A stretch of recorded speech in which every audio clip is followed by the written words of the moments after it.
Welcome to today's episode of the Capstone Conversation. I am your host, Jared Asch, and today we are going to cover Alameda and Contra Costa and 130,000 acres of open space through the East Bay Parks District. We have John Mercurio and Colin Coffey, who are on the board of directors for the East Bay Parks.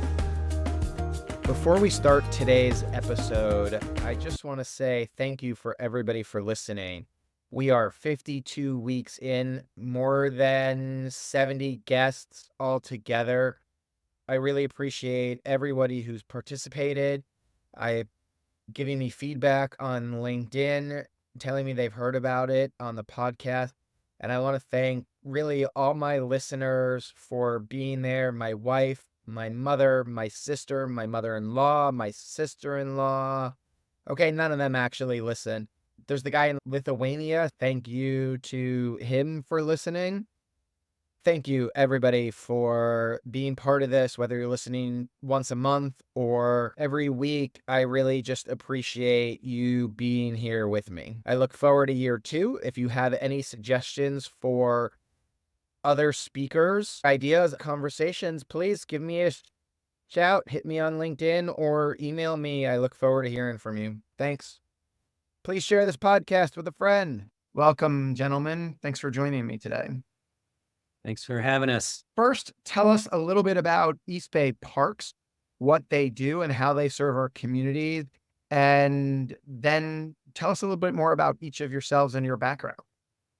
I can do the stats for it. You're right, we are close to 130,000 acres, getting pretty close to that, which is split among 73 parks. We also are responsible for managing 55 miles of bay shoreline, extending from the southern boundary of Alameda County all the way up and around past the Carquinez Strait to Oakley. So we have a lot of shoreline parks. We have well over 1,300 miles of trail, and we serve a population of 2.8 million people. And just to put that in perspective, that's bigger than 25 states. It's a significant agency with a lot of folks depending on us for open space and parks and for protecting the environment. That agency is governed by a board of 7 members who each represent about 400,000 people. That's how we govern the park district. The 2 counties, Alameda and Contra Costa, are covered by 7 of us on an elected board, as John pointed out. My own ward is northern Contra Costa, extending from Hercules all the way out to Brentwood and the Bay and Delta shoreline in between. Colin's got Ward 7. I've got Ward 6, which is basically Clayton, Concord, Pleasant Hill, and Walnut Creek. Most of Walnut Creek south to the county line. So that includes San Ramon Valley. And then over to the east to include Byron and Discovery Bay. John and I are the 2 members on the elected board that reside in Contra Costa County. 4 of our colleagues reside in Alameda County. And my own background is associated with the Park District for about 20 years. I was appointed in 2001 to the Park Advisory Committee, which is the equivalent of a planning commission to a city. The Park Advisory Committee hears the annual budget of the park district. It passed advice along to the board of directors on new parklands and land use plans for existing parklands, and it passes advice to the board of directors on new rules and regulations for the park.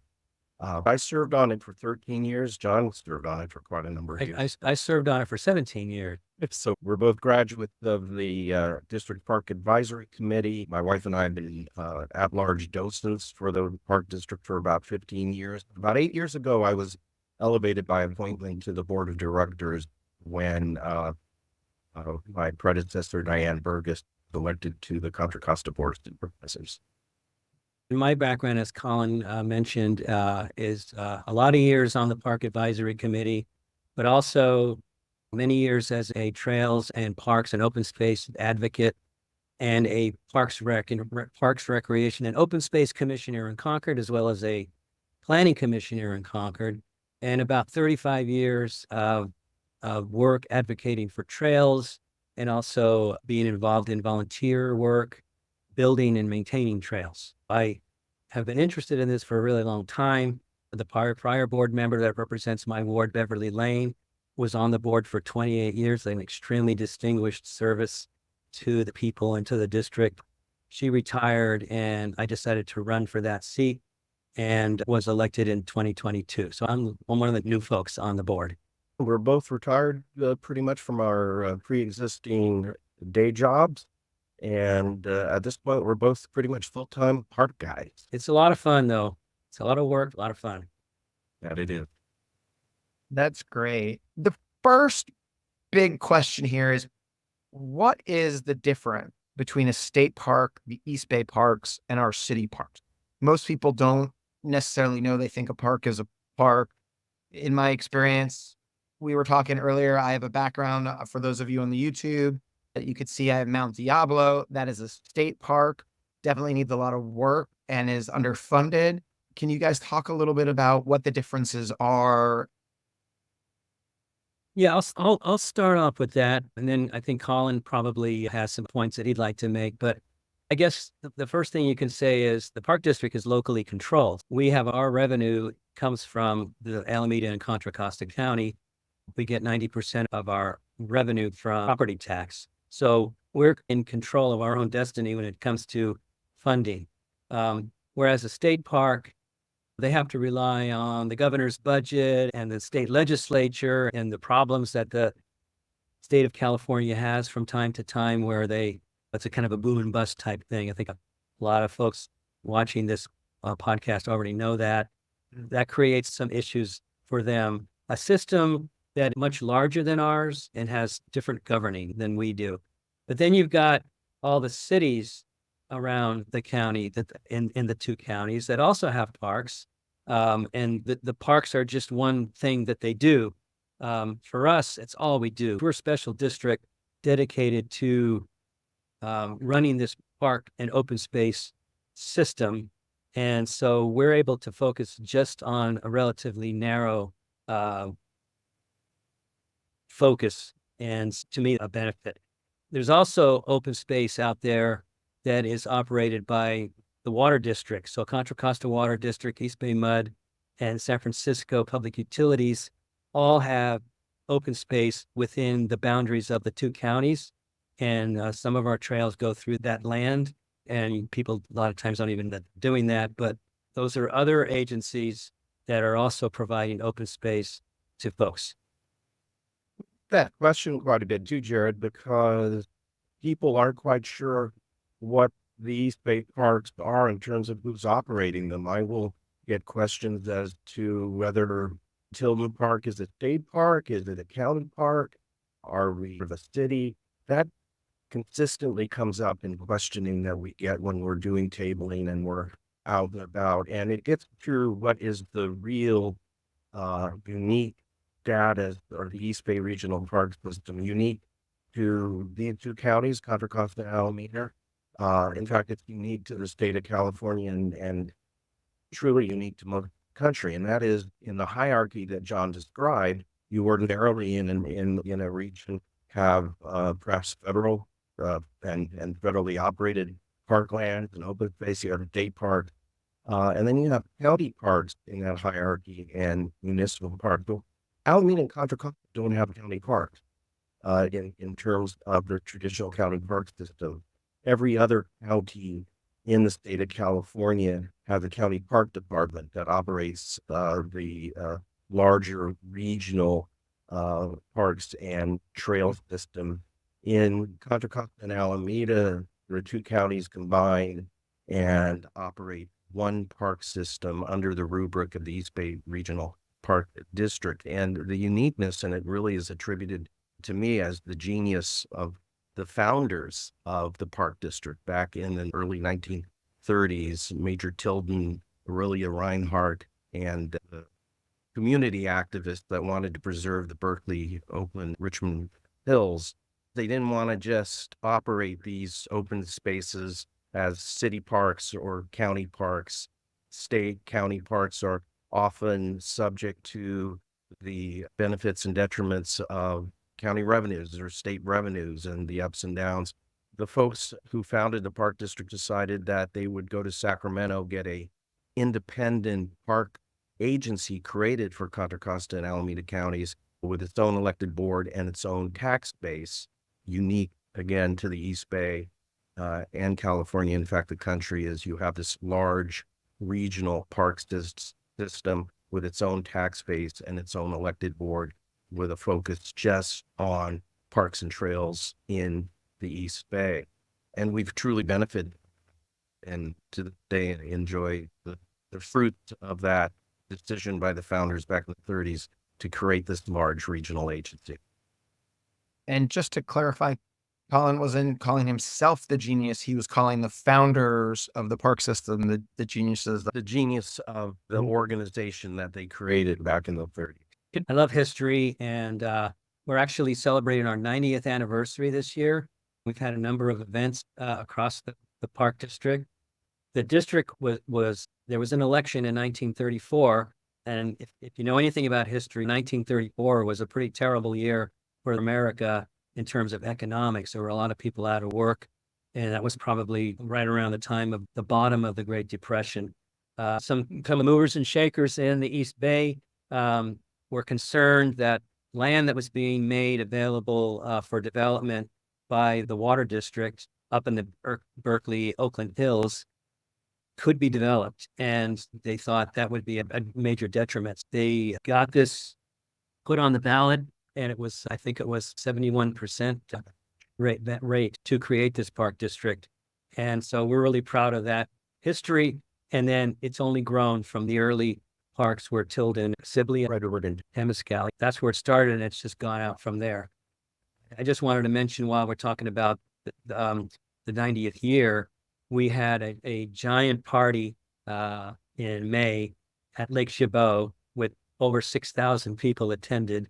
And to celebrate our 90th anniversary, we had lots of booths and lots of entertainment, lots of cultural activities going on. It was a tremendous thing.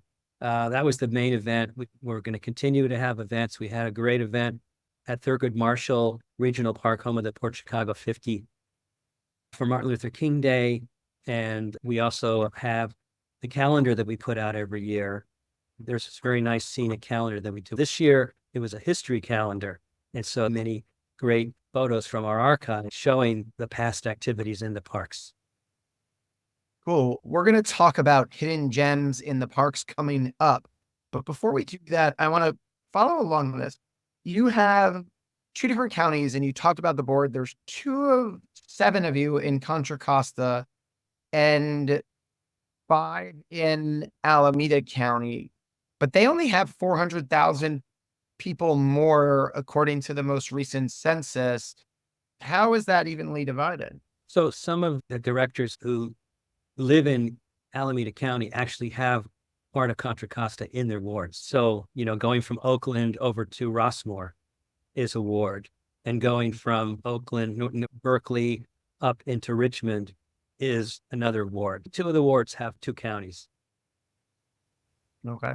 And are there differences that come up related to that? Or no, it really does just mesh and then merge together? I've never really, I don't think what county we live in really makes that. I think the county is distinct, other than John and I do perhaps have our own history that are very thoroughly associated with Contra Costa County. And I think it's important for the board to be diverse in its representation, not only in terms of county representation, but in terms of regional representations. A number of our wards, at least 3 of them, 4 of them, as I look at the map, are predominantly on the San Francisco Bay, or have prominent portions of their wards on the San Francisco Bay. My ward significantly covers a lot of the Delta shoreline, and John's out in the far eastern end of his ward. We each probably are more influenced by the regions we represent rather than per se the county. That's good feedback. Let's talk about the Naval Weapons Station. That is your newest park. You guys are building it out. Talk about that and talk about the experience of getting to this is the by far the most recent park, right? Probably in 30 years on the board, how many other parks have you been there to fully develop? It is a current development project for us to improve it to the point where it can be a park. That is part of what used to be the Concord Naval Weapons Station, and it's basically half of that. We got 2,500 acres dedicated to us from the National Park Service at no charge. And this is the land that is on the hills that are on the edge of Concord and the edge of the Naval Weapons Station that go up to the Pittsburgh border. We have all that land there, and we have plans to do it a certain amount of development there in terms of how to make it a park that folks will be able to enjoy.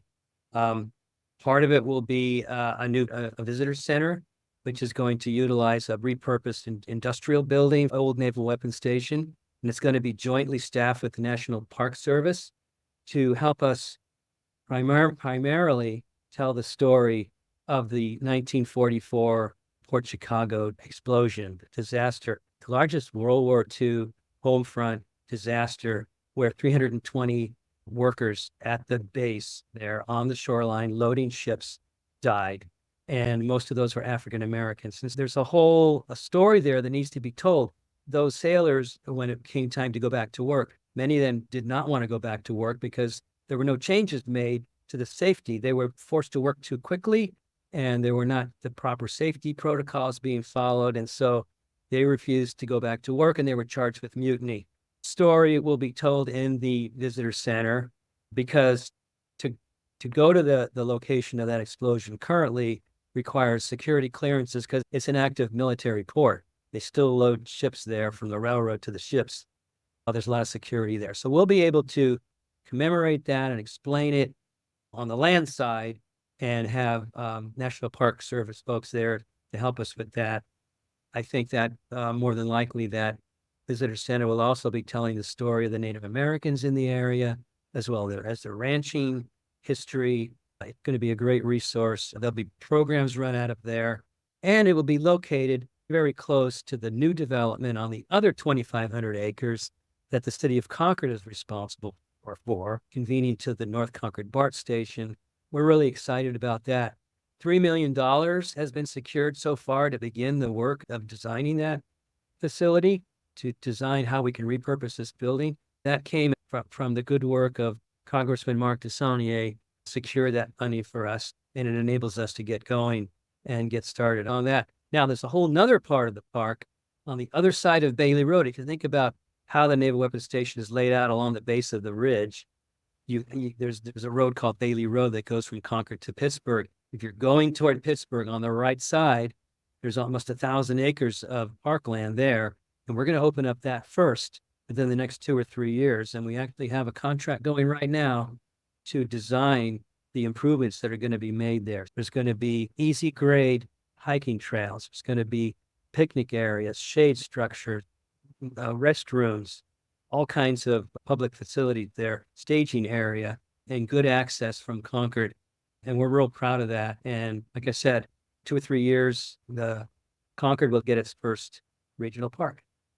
Think about this, Jared. The East Bay, and in particular, Central Contra Costa and East Contra Costa County, is a very highly developed residential group of communities. How often do you get a very large regional park and 2,500 acres of open space available, surrounded by this massive humanity? That's a really exciting concept that we have for this park. You have the whole Concord and San Ramon Valley on one side of the park, East Contra Costa on the other side of the park. And that's just a rare opportunity made available because of its history as a military base.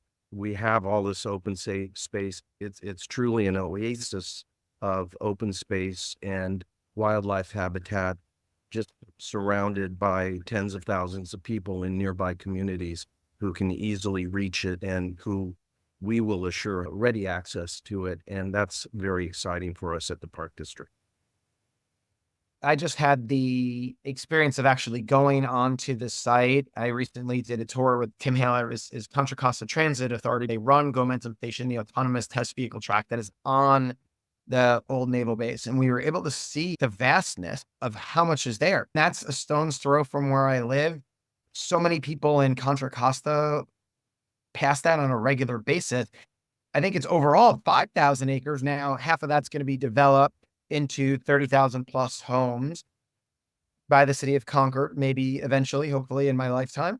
And the other half is going to be this park. And I think that's a great point that you were making. It is so unique at how untouched so much of that land is right here in the heart, in the middle of suburbs.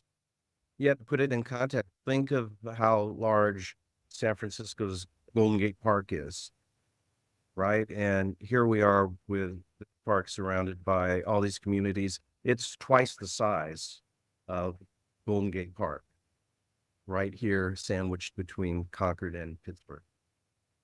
Talk about programs at the parks. What are you guys doing? There's so much that's offered for residents and open to the general public.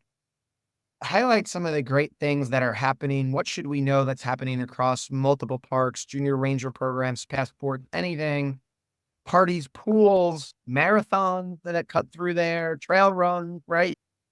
Okay, what I'll recommend for your viewers and listeners, Jared, is to go to ebparks.org and then click on the drag down. It's labeled very simply activities in the park. And you'll literally be confronted on that menu with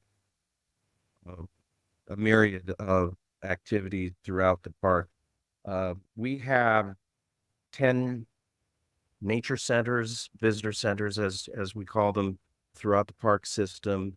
They are staffed by 35 naturalists that are generally employed by the park district, and they are happily conducting all sorts of educational programs, many of which are designed for youth and students. And indeed, all these visitor centers are regularly visited during the school years by classroom field trips. But back to ebparks.org, if you want to pull down the activities list of choices, I'm looking at tomorrow. There's a Tilden's Tot program at the Tilden Nature Area. There's a birding and raptor study group going out to Ardenwood.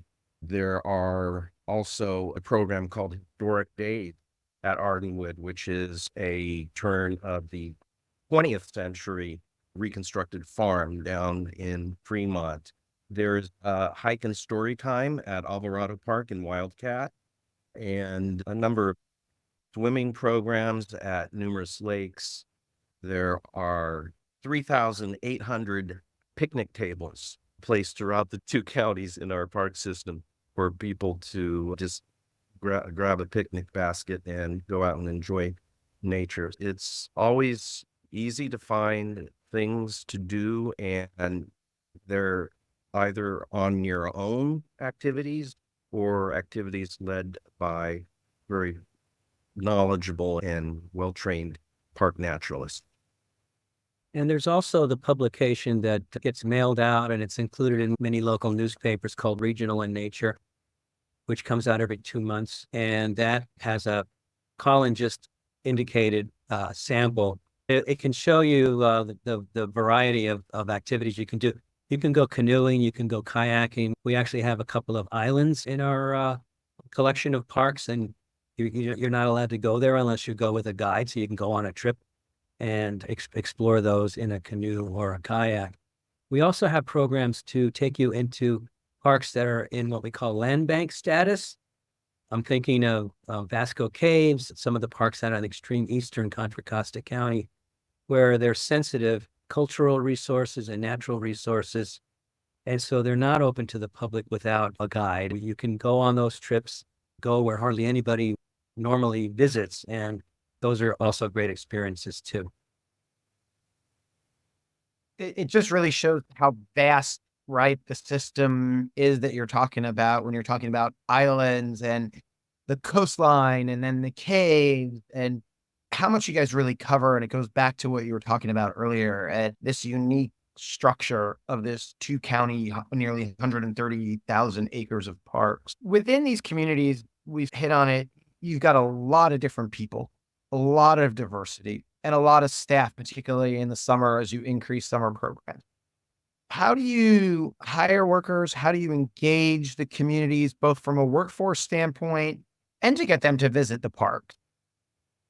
It is an issue that we struggle with continuously in terms of getting access, equitable access to, especially some of our parks that are frankly a little bit difficult to get to, even though they're not that far from where the people live. And I'm thinking of some of the parks in the Berkeley and Oakland Hills.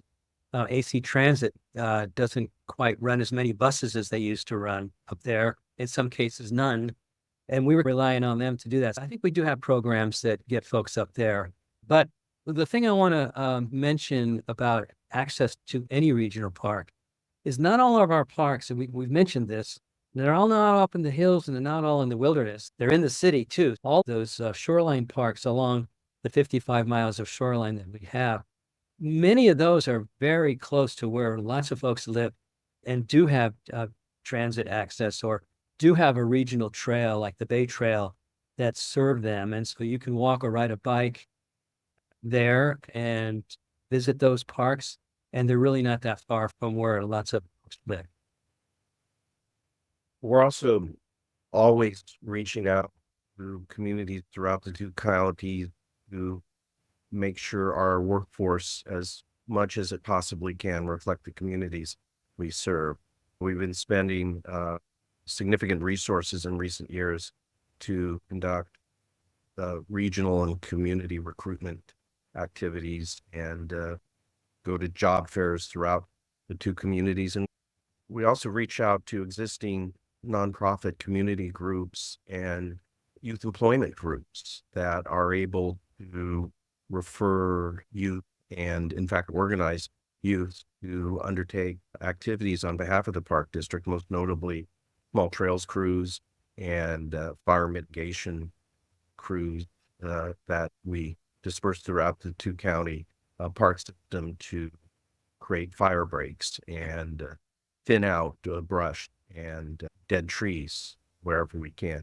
The opportunity to hire a lot of young people from underserved communities in the East Bay. And we're actually really proud that we can do that, devote the resources we do to the youth employment program. How many people work for the park? During the summer, we have over 1,000 employees because we have lifeguards and other seasonal workers. Normally, the rest of the year, it's a little under 1,000 right now. I think the number for summer is seasonal youth employment programs. It's about 400 people between the age of 16 and 25 are hired for essentially summer programs, lifeguards and other programs. I understand the largest employer of youth in the East Bay. And the other thing that Colin was talking about with getting some of these job programs, folks involved in working on our lands, is that's valuable training for them, which they can, if they find that they enjoy working in the outdoors, they can actually make a career at the park district. We have career ladder situations that we can plug them into, and they can start off hacking down trees to create a fire break and end up being a manager of a department. Is very possible. Like Colin was saying, we're all very proud of being able to provide those opportunities. Thanks for sharing that. That's great to outreach, and it leads to another question. You talk about fire breaks, right? Wildfires increasingly growing in California, increasingly growing in our future. You guys have a lot of open space and a lot of wooded space in different areas. Talk to us about how you work to prevent those fires, provide access, keep homeowners safe, keep the area safe. We're continuously maintaining what we call the urban wildland interface, maintaining it so that it is not a conduit for fire that can move into the developed area, a la the Oakland Hills fire. We're taking steps to make sure that there's something like that. We have, in the last few years, started a program to harvest dead and dying trees we're focusing right now on Anthony Chabot Regional Park and taking out dead trees, many or most of which are eucalyptus trees. And we have giant device, looks like a giant shipping container that can take whole logs of eucalyptus trees and turn them into a black product that sequesters the carbon. And this device is called the carbonizer. And it creates a product called biochar, which does not need to be hauled off to a landfill or someplace hundreds of miles away. We got several grants to perform this work, and the grants stipulate that we don't contribute to greenhouse gases by shipping this stuff away on trucks.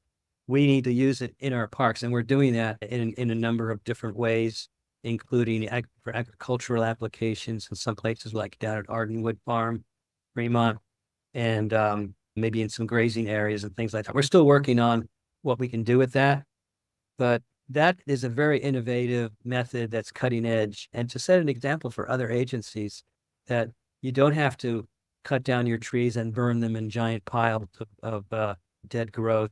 You can turn them into a useful product and not contribute greenhouse gases to the atmosphere. With the help of the state of California and, in fact, both state and federal funding, is we're learning how to reforest large swaths of land where we've removed non-native plants, in particular eucalyptus trees, and we're now replanting those areas where we've removed dead forest, and we're planting them with native oaks and native shrubs and grasses. I like to hear the innovation, and I think people often think of just Silicon Valley as the innovation capital, which it is. I don't want to take away from that. But when you hear about the East Bay and what we're doing in transportation, from AC Transit to what we're doing at CCTA and economic development with leading the country in all the above energy future and hydrogen development, to what you're talking about, innovative ways to do a fire and repurpose lands and remove trees. We really are leading a lot of things here in the East Bay. They might be small, but they are contributing and have ripples effects throughout parks across this country. And I think that's important to highlight. Yeah, I think the common theme is quality of life, right? We're a society in the East Bay. People who live here very much prize the quality of life that we have and we strive for and we want to preserve for future generations. And I think that is a reason we have really fantastic regional park system and trail system.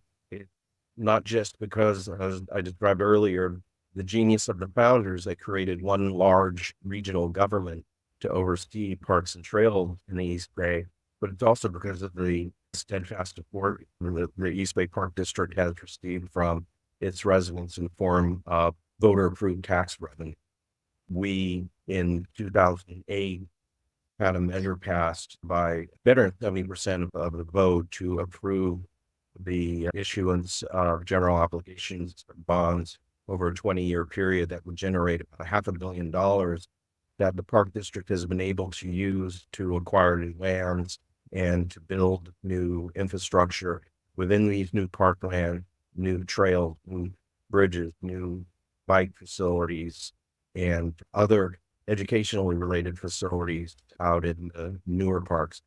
We really have benefited as a East Bay society by the willingness of our residents to support us with additional tax revenues beyond just their base property tax. And the result, again, is an incredible system of 130,000 acres of preserved open space and 1,300 miles of trails. Is there anything else you want to add about the future of where you're going?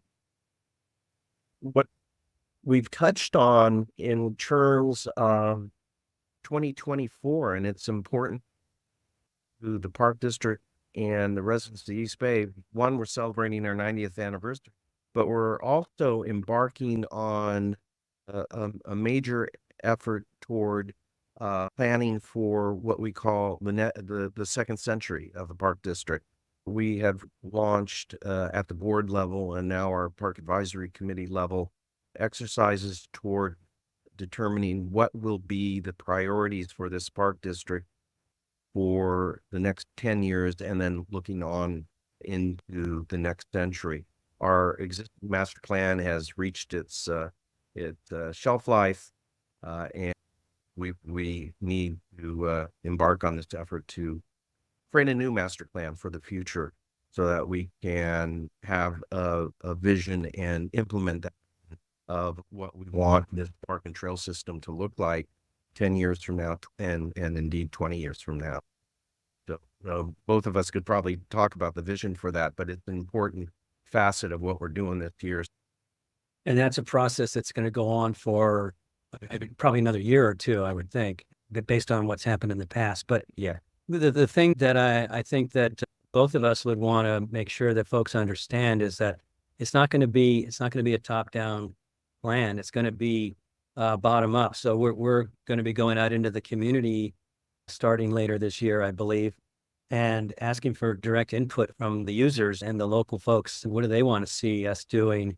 And how do they want us to do it? And so I'm glad you asked that question, because this is a great chance for us to say, stay tuned, check the website, check the news. This is newsworthy stuff. We're going to really look for some new ideas and some new approaches to things. And while we're on that, I want to give another heads up about new areas that we're interested in preserving. Some of the folks might be aware that Alameda and Contra Costa County are the northern extent of the Diablo Range, which extends for hundreds of miles down to the south. We are going to be considering whether or not we should jump in and start helping preserve important areas of the Diablo Range.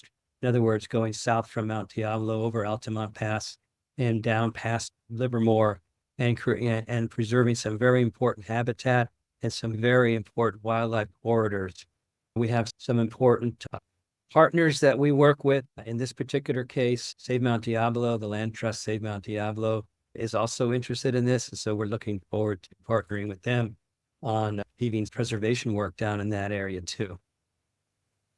Fascinating. And I think please share with us how I can be involved. And I'd love to talk further about how we can help share that and spread the word to our listeners, but also to my neighbors in the community. I got to ask, love to take my kids to the lakes, to the parks. Why does blue algae keep popping up? Why do things like Lake Anza, and there's probably 5 others, keep closing? I know there's a safety thing, but how do we prevent that? How do we clean it out and open those lakes back up?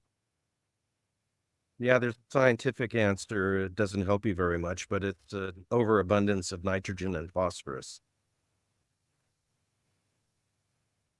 Yeah, how do you remove it and keep it out? It's not just our issue. It impacts us, and it impacts us heavily because we are very focused on our lake facilities and the importance of access. We've talked about shoreline, but the lakes as well. We have communities that otherwise don't really have very good outdoor access to beaches and areas to swim or to fish. I remember as a kid growing up in Orinda, we didn't have a pool. We used to drive through the Caldecott when I was a young teenager and go to Lake Temescal to get cool on very hot days. The idea that Temescal and Anza up in Tilden are more and more frequently closed for some period of time because of the blue-green algae blooms is really distressing to us. It's an issue where we are, as a board, constantly asking for feedback from our staff on what's going on, what's causing this, what can we deal with it. And innovation is part of what we're doing. It's an issue throughout the West, throughout landowners, land operators throughout the West who deal with lakes and other waterways are having to deal with the issue as well. And so we look elsewhere, and we also experiment on our time. It seems to be the key to the problem in the short term is oxygenation. It is a process of using machinery, and we've done this both at Anza and at Temescal, where we have devices that force oxygen in the lower levels of the lakes and get it to mix up with existing water flows as water flows in and out of the lake. That seems to help. But what the science is telling us in the long term, especially with global warming and going between period heavy rainfalls and then periods of drought that result in more and more flood residues, urban residues, suburban residues into these lakes, that we need to fundamentally deal with the issue by deepening them, by dredging. That appears to be the most effective long-term remedy for both these lakes. Unfortunately, it's also extraordinarily expensive, both the process of dredging and disposing of the dirt that is removed from the lake. But we learn there's also an issue that we're facing in the long term of having lakes that are really old reservoirs. I'm thinking of Jewel Lake up in Tilden, and our study of that lake has resulted in several options, which include just restoring it to what it originally was, which was a creek flowing through Tilden Park. There are some remedies to the issues that we're dealing with that have been basically looked at what was there in nature originally. It's complicated, and that's a complicated response to your question. A good worthwhile effort. So I appreciate that you and the staff are paying attention to the impacts that has on your residents. And it just shows how much you guys care about the complex issues. What's your hidden gem? Maybe Colin and then John, before we wrap up here in a few minutes. There's a ton of hidden gems out there just by the names of the parks, but what are some of your favorite activities that you want to call attention to? I personally don't have one hidden gem, very vast system. I can relate perhaps what I talk about when my wife Mila and I are out in the communities at various fairs. We're going to be doing the Beaver Festival coming up this weekend in Martinez. She and I do that every year. We've been doing it for 10 years. And we're going to have a table. We're going to have our mobile visitor center. We're going to have the mobile aquarium, playing native fish. It's a lot of fun. But what I end up talking about at these tabling events that I participate in is I talk a lot about activities that folks aren't otherwise really well aware of. I think anyone who grew up in Contra Costa in particular knows how wonderful it is to take kids up to Tilden Park and ride merry-go-round, ride the steam train, visit the nature center and Little Farm, and the programming out there in the Tilden Nature Center, nature area. I like to talk about the George Miller Trail up in the Carquinez Strait. If I'm doing a table and I see a young couple going by with a stroller, it's terrible what I do. I jump up, I run up to them, and I hand them a map of the Carquinez Strait. And I say, you got to go over to the George Miller Trail and try baby strolling up on that trail. It's a 2-mile trail between Port Costa and Martinez. It's very well paved. Its grade is relatively even, and the views of the Carquinez Strait are to die for. That's very much a hidden gem because a lot of people don't know about the George Miller Trail and taking in those views.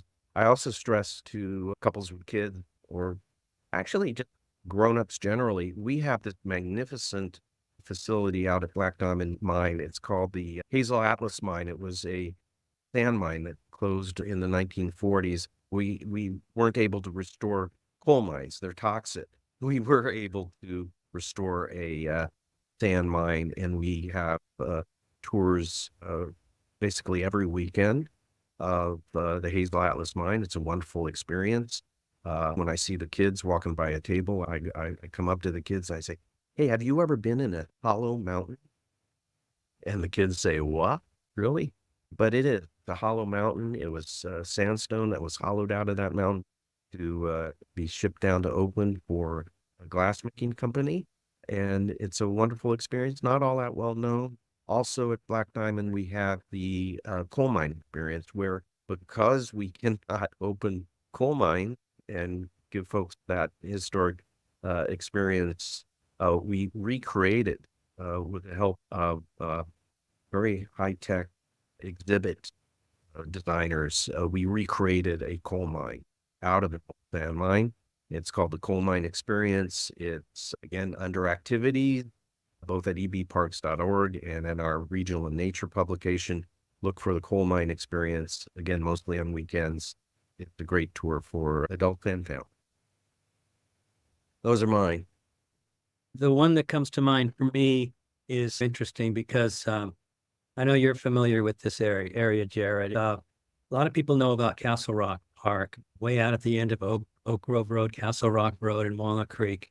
That's been around for many years, and lots of folks like to walk through that park and keep going, and they go up the canyon and they're wading through the creek and jumping over on the rocks and such. But I get the feeling that a lot of people don't realize that if you go to the right when you first park your car and go up the hill, and there's some steep trails there, but once you get up in there, there's beautiful views of Mount Diablo and the Castle Rock formations. And it's something that I never get tired of. And there's a very good trail network there, which, by the way, also connects with Shell Ridge, which is a Walnut Creek open space, and then Mount Diablo, which is the state of California. They're all connected with Diablo Foothills right in the middle there. So Diablo Foothills, that's the one that's basically hiding in plain sight right there. But close to that, though, I want to put in a plug for the regional trails that we have in central Contra Costa County, especially certain portions of them, with the Lafayette Moraga Trail, the Iron Horse Trail, and the Contra Costa Canal Trail are tremendous resources for really very long bicycle rides or walks where you don't have to worry about dealing with cars, and you can exercise, you can observe the wild. There's actually wildlife in the canal. There's otters there sometimes, ducks, all kinds of things. Those regional trails are a wonderful resource. And I know a lot of people already know about them, but I suspect there's a lot of people that don't. And if they went out there and they spent some time walking or riding, they'd be really amazed. And I suspect you're going to ask us about the future. I want to put in a plug that we are working hard to extend the Iron Horse Trail all the way to the Benicia Bridge, so that you'll be able to pass all the way through Contra Costa County from north to south on a separated bike ped trail. And we're actually working on that. So stay tuned, folks. There's a great future out there for recreating on regional trails and parks. Amazing. So much that you guys offer. I know we're going a little long to our listeners, but last question, is there anything else I should be asking? Anything else you want people to take away from this? Point that touched on, and John certainly has, is to stay tuned and be aware of when there will be opportunities to contribute to our planning for the next century. They will be in the form of community meetings at sites throughout the two counties. In terms of my region, I can see a community input session on the next century plan taking place out at the Big Break Visitor Center in Oakley. Certainly in Central County, John can envision some of the meetings that will take place there in West Contra Costa and Oakland, Pleasanton, Dublin, Fremont. Throughout the two counties are planners, the folks who design parks, trails, and give some thought to future development both. They will be conducting these meetings along with we on the board of directors to invite people to tell us, looking forward 10 years, 15 years, what do you want to see out of this park system that we have here in the East? Colin and John, board of directors members from the East Bay Regional Parks District, thank you for joining me on today's Capstone Conversation.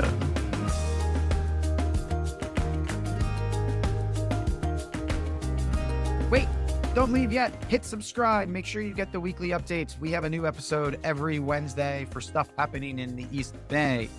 In the meantime, follow me on LinkedIn, Jared Asch, or check out our firm where we have a weekly newsletter and blog at Capstone Government Affairs on LinkedIn. Thanks for joining us today on the Capstone Conversation.